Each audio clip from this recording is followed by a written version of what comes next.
그리스 최강의 패왕색, 얼굴 천재, 야누스적 성격, 욕망의 화신, 배신의 아이콘.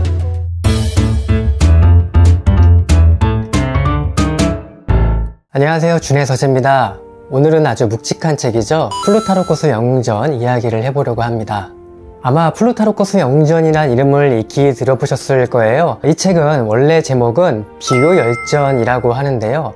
저자인 플루타르코스가 그리스와 로마의 인물들을 둘씩 짝지어 그들의 삶과 업적 등을 비교했습니다.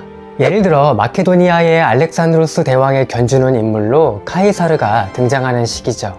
플루타르코스 영웅전은 국내에 여러 번역본이 나와 있는데요. 개인적으로 추천할 만한 것은 4종류 정도 됩니다. 먼저 천병희 선생이 그리스어를 번역한 버전이 있는데요. 원전에 등장하는 50명 중에서 10명만을 다룬다는 점은 많이 아쉽죠. 그리고 전집 형태로는 고 이운기 선생과 이다혜 씨의 번역본 현대문학에서 출간된 버전이 있습니다. 마지막으로 지난 가을 을류문화사에서도 완역본이 출간됐는데요.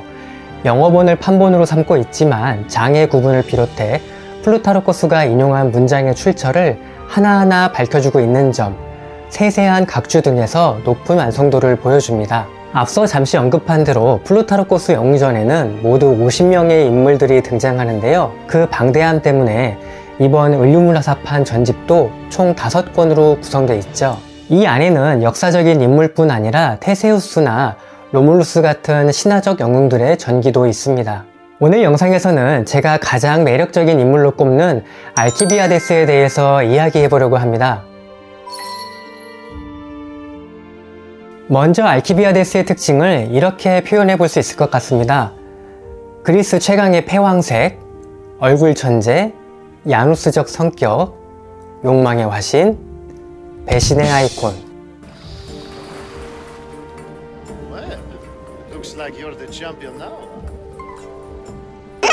알키비아데스의 아버지는 페르시아 전쟁 당시 뛰어난 전공을 세웠던 클레이니아스입니다. 그리고 어머니는 아테네의 명문 귀족인 알크마이온가의 후손이죠. 하지만 그가 3살 무렵 아버지가 전투에서 전사하자 알키비아데스는 정치가 페리클레스의 후원을 받게 됩니다. 알키비아데스의 여러 재능 중에서도 가장 돋보이는 것, 바로 아름다운 외모이죠. 소년 시절이나 청년 시절이나 성년이 되어서도 그의 몸은 이어지는 계절마다 피는 꽃처럼 사랑스럽고 아름다웠다.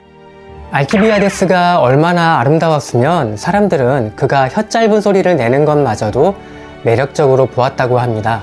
그래서인지 결혼 여부나 남녀 구분에 상관없이 많은 이들이 그의 유혹에 넘어가곤 했는데요. 역사가 디오게네스 라에르티오스에 따르면 한 철학자가 이렇게 말했다고 합니다. 알키비아데스가 소년 시절에는 부인들한테서 그들의 남편을 데려가 버렸고 청년이 되어서는 남편들에게서 그들의 아내를 데려가 버렸다. 이런 무절제한 애정 편력은 훗날 그에게 돌이킬 수 없는 파국을 불러오는데요. 이 부분은 잠시 후에 다시 다루도록 할게요. 알키비아데스 또한 자신의 미모에 자부심과 애착이 강했던 것 같습니다. 한 예로 그는 악기 중에서 유독 피리만큼은 불지 않으려고 했는데요. 그 이유가 피리를 불 때면 얼굴을 일그러뜨려서 못생겨지기 때문이었다고 하죠. 게다가 사람들도 그를 따라하는 바람에 당시 아테네의 학교에서 피리를 부는 사람들이 사라졌다고도 합니다.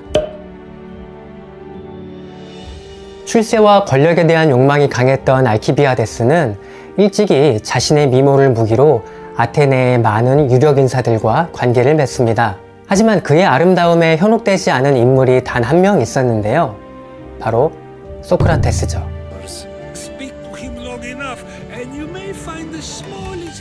Of knowledge veiled deep behind his enthusiastic advances. A compliment and an insult in the same sentence. He truly is gifted. 플라톤의 대화편 향연을 보면 그러한 내용이 잘 묘사되어 있습니다. 알키비아데스는 소크라테스의 애정을 얻기 위해 그와 단둘이 있는 기회를 만드는데요. 함께 레슬링을 하며 스킨십을 시도하거나 저녁 식사에 초대해 밤새 시간을 보내기도 하지만 이 모든 유혹을 소크라테스가 무시했다고 하죠. 하지만 이런 유혹과 상관없이 두 사람의 우정은 아주 깊었는데요. 기원전 432년 함께 참전했던 포티다이아 전투에서 소크라테스는 부상을 입은 채 적군 앞에 쓰러진 알키비아데스를 구해주기도 했습니다. 플라톤의 또 다른 대화편에서도 스승이자 친구로서 소크라테스가 알키비아데스를 얼마나 아꼈는지 엿볼 수 있습니다. 나는 클레이니아스의 아들 알키비아데스와 철학을, 이 둘을 사랑하고 있지. 클레이니아스의 아들이여, 다른 이들은 단념했어도 자네를 제일 먼저 사랑한 나만은 그 사랑을 놓지 않고 있네.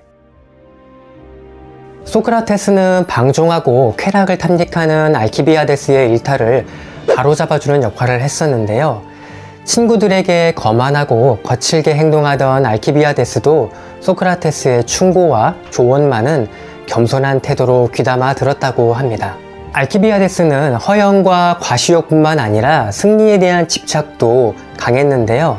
이런 성격을 복합적으로 보여주는 일화가 있습니다. 기원전 416년에 열린 올림피아 제전의 전차 경기에서 그는 총 7대의 전차를 갖고 출전하는데요.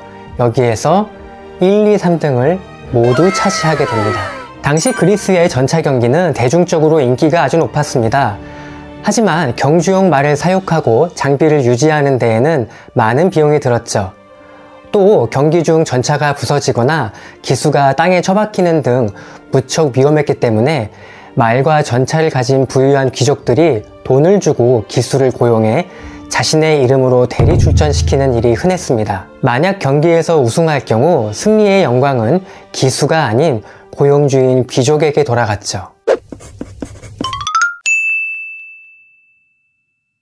야망에 불타오르던 알키비아데스에게 전쟁은 자신의 출세를 위한 길목이자 수단에 불과했습니다. 펠로폰네소스 전쟁이 발발하고 10년 후인 기원전 421년, 아테네의 장군 니키아스의 주도로 스파르타와 평화조약이 체결됐는데요. 이로 인해 아테네 시민 사이에서 니키아스의 인기가 높아졌죠. 알키비아데스는 니키아스에 대한 심한 질투심과 더불어 자신의 존재감을 높여야 한다는 위기감을 느낍니다. 그는 계략을 사용해 스파르타 사절과 아테네 의회를 이간시켜 평화조약을 무용지물로 만듭니다. 또 한편으로는 당시 스파르타와 사이가 나빴던 아르고스 등과 연합전선을 구축하죠. 그리고 이 연합의 선봉에는 알키비아데스가 있었죠. 알키비아데스는 가문의 배경, 아름다운 외모, 탁월한 웅변과 전략 등의 재능으로 당시 아테네 시민들의 욕망을 자극함으로써 자신에 대한 지지를 굳혔습니다. 그 결과 아테네는 시킬리아로 대규모 원정을 단행합니다. 그리고 알키비아데스는 니키아스, 라마코스와 더불어 원정군의 공동 지휘관으로 임명되고 전권을 부여받죠. 그런데 기원전 415년 원정을 떠나기 전 아테네에서 헤르메스 조각상이 부서지는 사건이 벌어지는데요. 알키비아데스의 정적들은 이를 빌미로 사건의 범인이 알키비아데스라고 모함하고 다른 사건과 엮어 그를 신성모독죄로 고발하죠. 알키비아데스는 원정에 나가 승리를 거두고 있던 상황에서 재판에 소환됩니다. 우리가 소크라테스의 죽음을 통해서도 알 수 있듯 당시 그리스에서 신성모독은 심각한 중범죄였는데요. 결국 아테네로 호송 도중 사형이 판결됐다는 걸 알게 된 알키비아데스는 적국인 스파르타로 귀순합니다. 시킬리아 원정 당시 지휘관 중에서 병사들의 신뢰를 받던 사람은 알키비아데스가 유일했고 장군으로서의 역량 또한 그가 가장 뛰어났죠. 당연히 알키비아데스의 소환은 원정군의 사기를 크게 떨어뜨렸고 전략적으로도 막대한 손실이었습니다. 그 결과 아테네 함대는 시킬리아에서 패배하고 맙니다. 게다가 설상가상으로 알키비아데스는 스파르타를 움직여 아테네를 공격해 큰 피해를 입히죠. 스파르타의 승리를 안긴 알키비아데스는 그곳에서 높은 명성을 얻지만 이내 지나친 그의 야심과 욕망이 파국을 몰고 옵니다. 알키비아데스가 아기스 왕의 부재를 틈타 왕비 티마이아와 간통하여 혼외자를 낳은 것이죠. 더욱이 알키비아데스는 자신의 아들을 스파르타의 왕으로 만들려던 거라면서 간통 사실을 대담하게 밝히는데요. 티마이아 역시 아들을 공식 이름인 레오티키데스가 아닌 알키비아데스라고 부르는 걸 더 좋아했다고 합니다. 결국 이 간통 사건은 아기스 왕과 스파르타 내에서 알키비아데스를 시기하던 정적들에게 공격의 빌미를 줍니다. 죽음의 위협을 느낀 그는 다시 소아시아 지역을 관장하던 페르시아 총독 티사페르네스에게 몸을 맡기죠. 알키비아데스는 페르시아에 스파르타와 아테네가 서로 싸우며 약해지기를 기다렸다가 그리스 전체를 정복하라는 일종의 반관계를 제안합니다. 그런데 정작 그의 뜻은 다른 곳에 있었는데요. 태수의 총애를 얻은 알키비아데스는 페르시아의 지원을 미끼로 아테네에 다시 복귀한 것이죠. 페르시아와 아테네 사이에서 아슬아슬하게 줄타기를 하고 있던 알키비아데스는 스파르타와의 전투에서 연이어 승리를 거두는 한편 아테네 과두정과 민주정 사이의 내전을 막음으로써 다시금 명성을 회복합니다.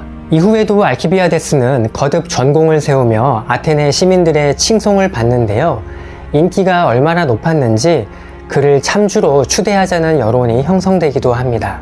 하지만 기원전 406년 승승장구하던 알키비아데스의 함대는 측근의 실수로 인해 처참하게 패배합니다. 아테네의 정적들은 이를 빌미로 삼아 알키비아데스에게 패전의 책임을 물어 소환 명령을 내리죠. 시킬리아 원정 때처럼 알키비아데스는 살기 위해 또 한 번 조국을 등집니다. 그리고 용병들과 함께 자신만의 요새를 구축하죠. 이 무렵 아테네는 스파르타와의 전투에서 참패한 대가로 30인의 참주정이 들어섭니다.